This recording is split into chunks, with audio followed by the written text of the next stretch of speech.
This rolling Sydney Hobart report is brought to you by Pantania Sail and Power Insurance.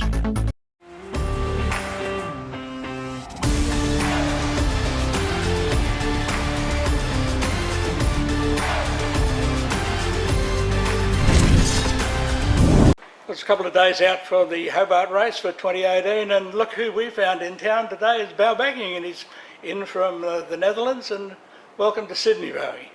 Thank you very much. Mate, the last time we saw each other was in Newport, Rhode Island, where you were not a happy man. Can you just sort of give us the end of what's happening there and just keep us up to date with what's gone on since? Well, maybe you're over putting it a little bit. Newport, of course, and maybe when the moment when I spoke to you, I was a little bit down, a little bit emotional, because we probably the sailors under you just remember that we got pipped like 300 meters before the finish by Mafre, while leading for a week the leg from Brazil to Newport. And yeah, of course that's a bit sour, and but that's how yard racing sometimes goes. And I think probably shortly after I met you, I probably was smiling again. Well and truly. So, well, what about the end of the race? Yeah, of course, the end of the race. I think for the sailing in general, of course, it was fantastic that three boats actually could win it on the last leg. And you make the choice to be the right choice. We chosen the way how we chosen, and it wasn't the right one. One did a little better, but I think in the end it was just like 50-50. But it came down on the form of the day, and Dongfeng beat Mafra and ourselves, and that's just yeah, of course it's a bit sour, but I think for the event it was a great way to finish, and I think in general it was good for the sport, because there's been a lot of new spectators have actually started joining our sport. Well, I think the media coverage sort of for this particular version was sensational with the drones. Yeah, of course the drones was one thing, but of course it's still a sport, and of course when it gets exciting, then more people start following, and I think the race has been exciting. So what have you done since the end of the Volvo? Of course, had a little bit of a break, and but then I started racing again. I've been sailing the Swan 50, been sailed by the Maxi, sailed actually a classic 8 meter, and yeah, just like the normal things. And then since a month, been sailing here on the Infotrack. You sit down, and did you contemplate thinking about the next round in 21? Yeah, of course, it's always one of these things. It's a thing that I like very much, going offshore, but we know the hardest job is always to get the funding, and especially now with the Yamaha class, that's going to be a little bit more expensive than with the Volvo 65 from the past. So we're putting our shoulders underneath it, and we will see if we end up on the starting line or not. So you'd go around in a Yamaha 60, would you? Well, of course, that's very appealing, because I think the sailing will be fantastic. We know as well, yeah, it's an unknown territory in a way that with the foiling boats going around the world. We know that the single-handed guys have done it, but single-handed and just sailing with 5 or 6 people on board, I think is quite a bit of a difference. And probably people just seen how hard we've been pushing the boats in the last couple of races, even like with the Volvo 70s.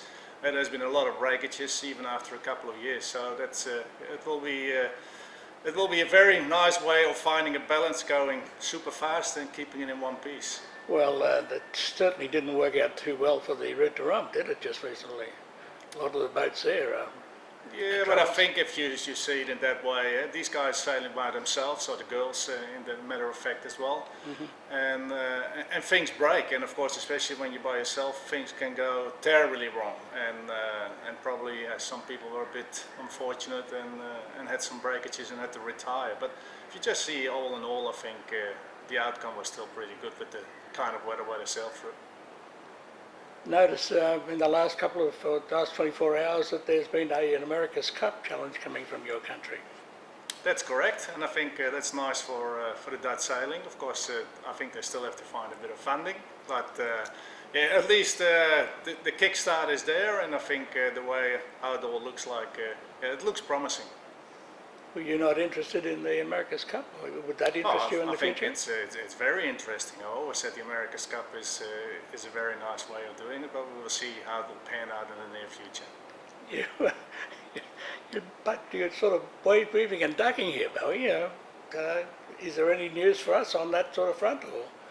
Well, I'm not the right guy to of course I hear things, but so in that sense that's probably the same what you hear. I might have a little bit more info, but I think in that sense it's not fair to say anything what is not 100% confirmed. So, but the rumour mill is going, and I think it's first of all it's great that that the challenge is there. Now they have to see if they can get it together. Well, 7 teams in the cup. It's shaping up very well.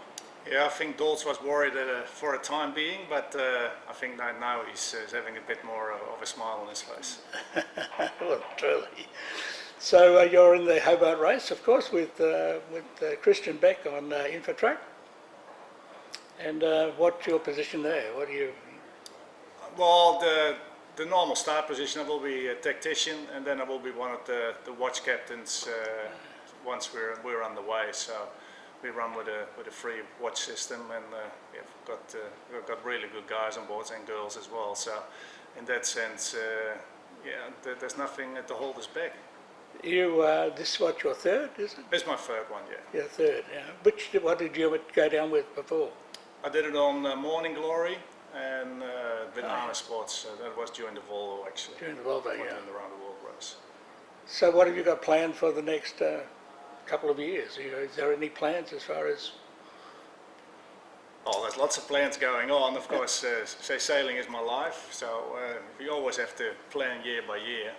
So, but there's lots of racing going on next year. There's the Transpec, for example. There's the Maxi Series. There's again lots of one design racing going on, and then of course in the meantime keep plugging away with the Volvo Ocean Race. Oh, with the Ocean Race, how it's called right now. Yeah, the Ocean Race now. Yeah, well and truly. All right, well that sounds good, mate. Well, that's about it, I suppose. You've given us all the latest information, I hope.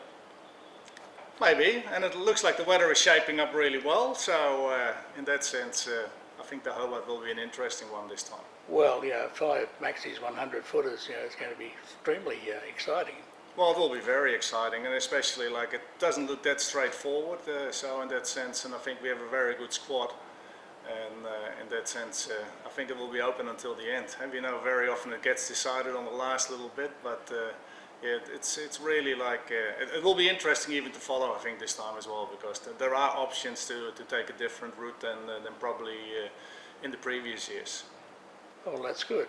Getting back to the round the world race, mate. How did you find the rule changes with the gender situation? Was that successful as far as you're concerned? I think it has been very successful because that's I think nearly 60% of the world population is female, and of course that brings an extra addition as well for sponsors, just to attract a new type of public. And I think the girls have helped tremendously to make the sport more popular. So I think that has been a good choice.